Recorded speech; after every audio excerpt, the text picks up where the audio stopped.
Boa noite a todos, boa noite a todas.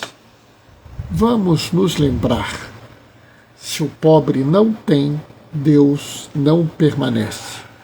E aí, pessoal, como é que vocês estão? Vocês estão bem? Hoje eu estou um pouquinho menos cegueta. Sábado eu estava enxergando mal. É um pouco assim mesmo, sabe? Eu vou aqui aproveitar, colocar as coisas aqui, ver se está tudo certo. Né? Hoje eu já fiz uma reflexão sobre as leituras de hoje. Né? Lá na comunidade, na matriz, né, na igreja matriz, eu já fiz essa reflexão. Só que na igreja matriz eu vou fazer fiz uma reflexão diferente da que eu vou fazer aqui com vocês. Né? E assim, é meio que proposital isso. Né?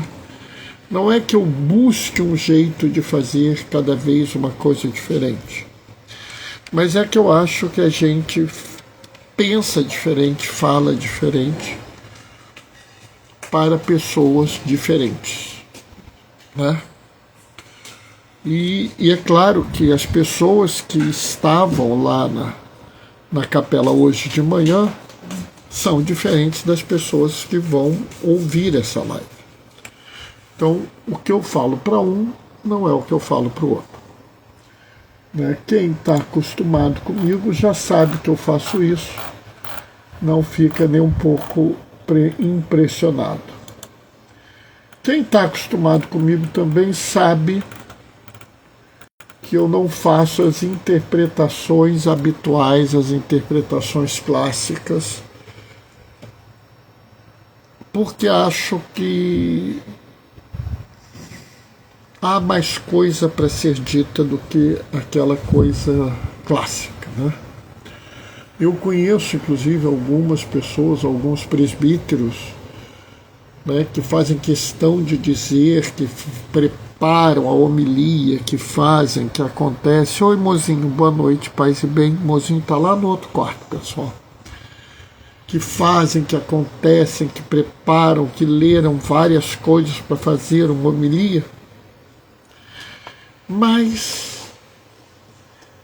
eles de vez em quando deixam passar coisas do tipo: eu tenho 3 homilias padrão para Ezequiel. E às vezes, à medida que você convive, você vê ele falar de novo sobre o mesmo momento. E ele fala alguma coisa diferente, mas o centro é igual.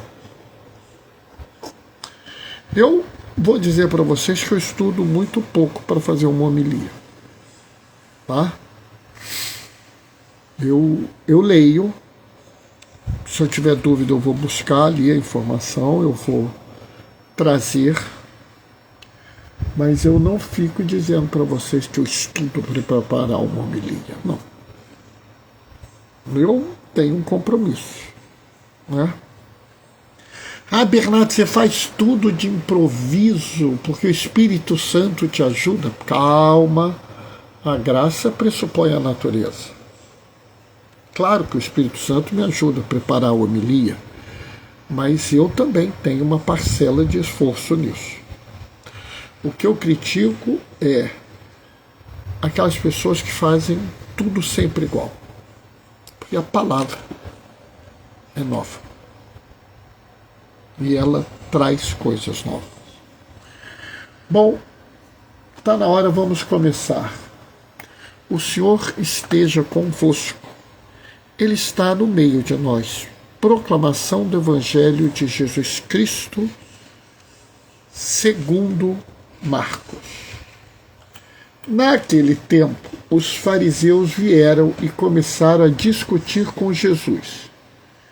E para pô-lo à prova, pediram-lhe um sinal do céu. Mas Jesus deu um suspiro profundo e disse: por que essa gente pede um sinal?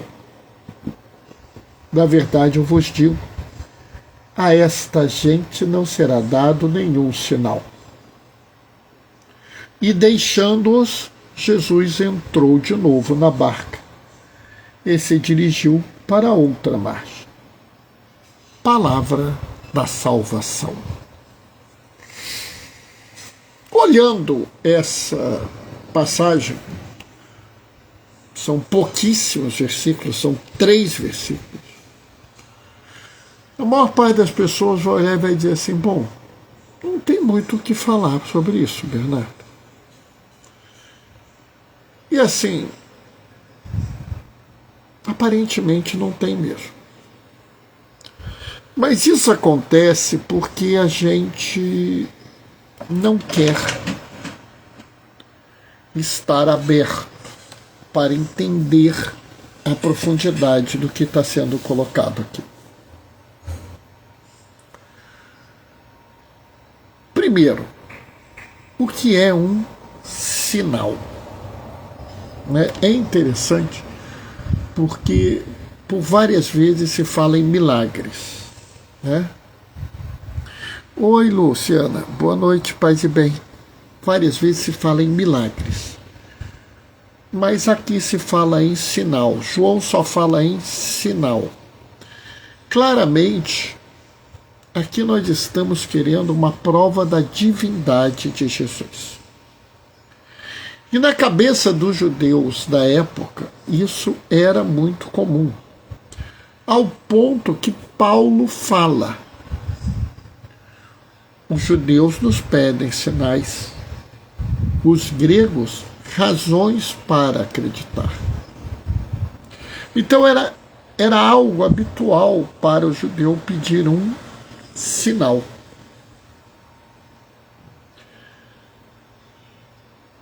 E Jesus se nega a dar um sinal.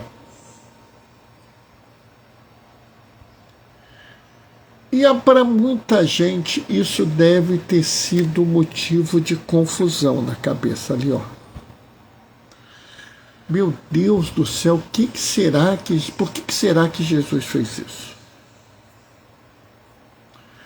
E aí eu vou tentar explicar isso para vocês. Agora, isso aqui não é apenas um estudo exegético.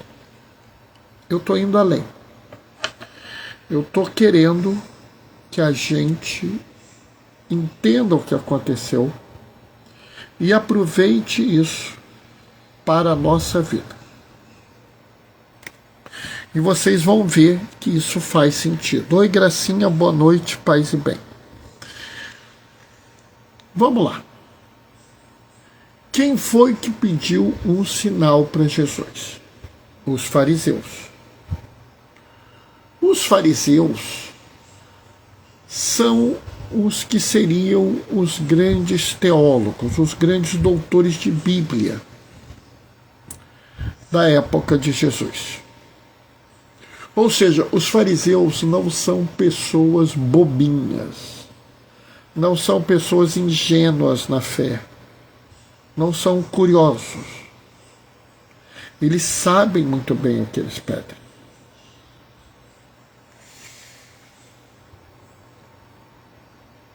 Mas por que eles estão pedindo? Está aqui. Para pô-lo à prova. E aqui eu acho que tem um ponto-chave. Eles não pedem um sinal para que a fé seja confirmada. Nós vimos recentemente a mulher fenícia que fala: Senhor, cura minha filha. E o Jesus fala: mas eu não vou dar a graça dos cachorrinhos, dos filhos para os cachorrinhos. E a mulher tinha tanta fé que falou: mas eu aceito as migalhas. Sabe, ela recebeu um sinal porque ela precisava confirmar a fé. Oi, Helena, boa noite, paz e bem. Ela precisava ter um reforço na crença dela, para que ela realmente acreditasse em Jesus. Mas já havia ali uma semente plantada. No caso deste grupo de fariseus, não havia uma semente plantada. Eles não tinham uma dúvida se Jesus era ou não o Filho de Deus, o Messias esperado. Eles estavam pondo ele à prova. E entendam bem, muitos fariseus... Oi, Rafaela, boa noite, paz e bem. Muitos fariseus, seguindo os conhecimentos, a doutrina, as escrituras, acreditaram que Jesus era o Messias. Então aqui, pessoal, a gente não pode fazer o raciocínio bobinho, né? Eu tenho alertado muito isso, que a gente não pode achar que todos os fariseus são ruins e só os cristãos eram bons. Os fariseus eram homens de fé sinceros que se dedicavam às escrituras. Sim, Bernardo, mas por que alguns acreditaram e outros não? Essa é a grande pergunta. E esse é o motivo de não ter sido atendido o pedido deles, apesar de Jesus ter feito um sinal. Vamos explicar. Por que alguns fariseus não aceitaram Jesus como Messias? Porque o coração estava duro. Porque eles estavam tão presos à lei, tão presos ao esquema religioso que eles viviam. Aquilo era tão central na vida deles que eles não conseguiam se abrir para algo novo. Muita gente hoje vive essa realidade. Muita gente hoje estrutura a cabeça em uma fé monolítica, em uma fé que não permite mudança. E, pessoal, essa fé que não permite mudança é uma fé caduca. Ela começa caduca de velha e acaba ficando caduca sem sentido. A fé que não se abre para o que é novo é uma fé que murcha, seca e morre. Cada vez mais você vai ver que há necessidade de uma novidade. Inclusive, o próprio Jesus no Apocalipse diz: eu torno nova todas as coisas. Jesus ressignifica uma série de coisas. Mas algumas pessoas não conseguem entender que Jesus trouxe um novo significado. Vou dar um exemplo para vocês. Se eu falo em cruz, vocês pensam em sofrimento.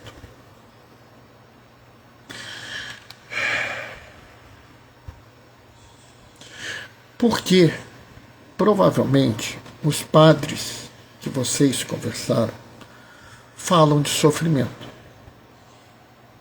Porque provavelmente os professores desses padres falaram em sofrimento. Quando eles eram fazendo catequese, eles ouviram sobre sofrimento. Porque aqueles que ensinaram eles falaram sobre sofrimento. Bernardo, é a tradição. Não! Não é. É o coração duro. É a dificuldade de entender a novidade. Eu entendo que antes do Concílio Vaticano II, algumas pessoas faziam essa reflexão e ela estava absolutamente válida. Mas ela mudou com o tempo. Cada vez mais, nós vemos que o central da cruz não é o sofrimento. A cruz como escândalo, como sofrimento, como terror, é próprio dos judeus e dos gregos, não dos cristãos. Aliás, o próprio Paulo fala isso, né? O Paulo fala isso naquela passagem que eu falei: os judeus pedem sinais, os gregos pedem razões para acreditar, mas eu só tenho Cristo crucificado. Escândalo para um, loucura para os outros. A visão da cruz como sofrimento, carregar a cruz como ter que sofrer, é uma visão antiga. A cruz é muito mais compromisso com o plano de salvação do que sofrimento. E a gente continua assim. Os fariseus eram presos nessa visão antiga da fé e por isso não conseguiam perceber que o Messias não seria um líder guerreiro, não seria um general de batalha, mas seria um simples pastor, um marceneiro, um filho, alguém que cuidaria dos outros. Eles não aceitaram. E aí é que eu disse que Jesus não dá o sinal porque não há fé para eles. Eles não têm fé. Não há o que regar, não há o que aquecer, não há o que chamar, não há como dar algo a um coração de pedra, a não ser que essa pessoa se abra.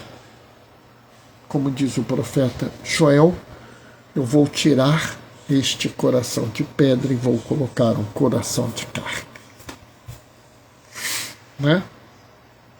Vai ser a primeira leitura de quarta-feira agora. Mas eu digo que Jesus deu um sinal. Porque Jesus faz um profundo suspiro. Mostra um sinal para nós.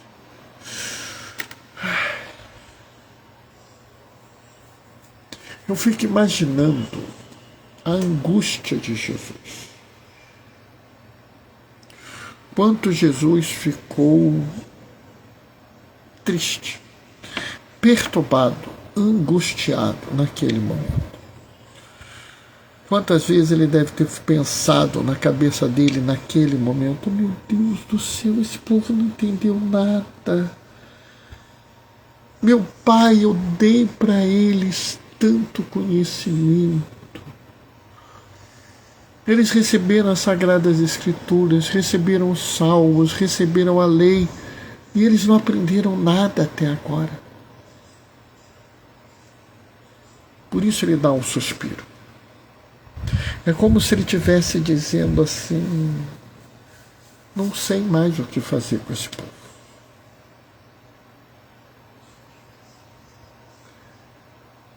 Agora, essas pessoas não têm a vantagem que nós temos. Nós temos 2000 anos de conhecimento, de entendimento, de filosofia. Né? Oi, Carmen, boa noite, paz e bem. De teologia, de estudo da Sagrada Escritura.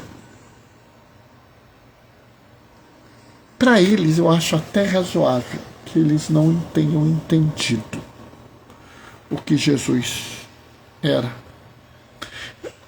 Bem na verdade, a própria igreja só afirma que Jesus é Deus no século IV. Até o século IV havia discussão sobre isso.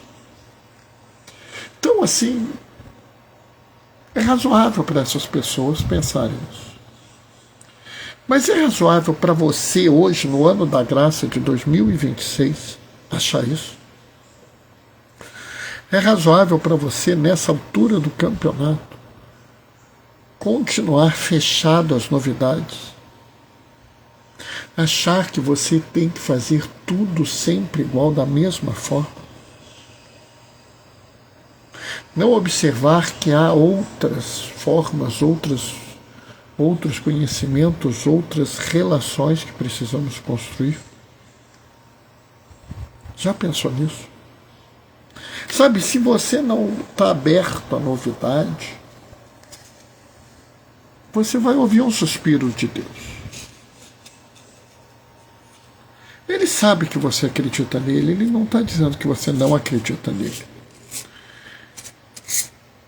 Aliás, se você está ouvindo essa live é porque por algum motivo você acredita que Jesus é Deus. Senão você não perdia tempo ouvindo a minha live. Mas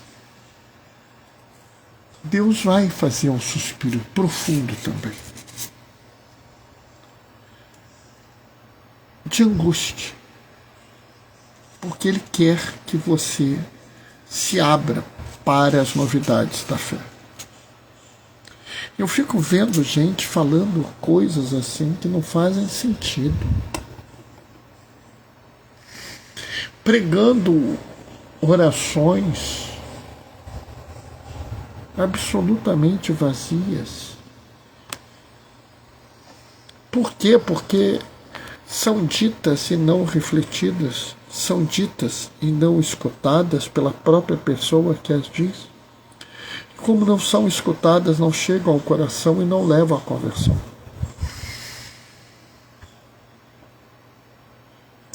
Quantas são as pessoas que rezam todos os dias pelo menos um Pai Nosso, mas não perdoam quem as ofende, não se preocupam com o pão de todo mundo? Bernardo, lá vem você. Não, não sou eu, é você. Você diz: o pão nosso de cada dia nos dai hoje, mas para aqueles que não têm pão, você não se preocupa com isso. Me lembro que o Papa Francisco deu uma entrevista e ele falou assim: eu acredito que o inferno está vazio. E Deus e o mundo achou aquilo um absurdo. Começaram a colocar, e eu virei para as pessoas e falei assim: mas eu também acho que o inferno está vazio. Bernardo, isso é um absurdo, não sei o que, não sei o que. Aí eu virei para a pessoa e falei assim: sabe qual é o problema? É que você não reza o terço. Aí a pessoa fechou a cara. Eu rezo o rosário todos os dias. Ué, quando acaba o mistério, você fala o quê? Senhor, salvai-nos, né? Livrai-nos do fogo do inferno. Levai as almas todas para o céu e socorrei principalmente as que mais precisam. Ora, se toda vez que você termina um mistério no terço, você pede para que todas as pessoas sejam livradas do fogo do inferno e as almas sejam levadas para o céu, como é que você pode imaginar isso? A não ser que você esteja rezando da boca para fora. E se você está rezando da boca para fora, lá vem Jesus.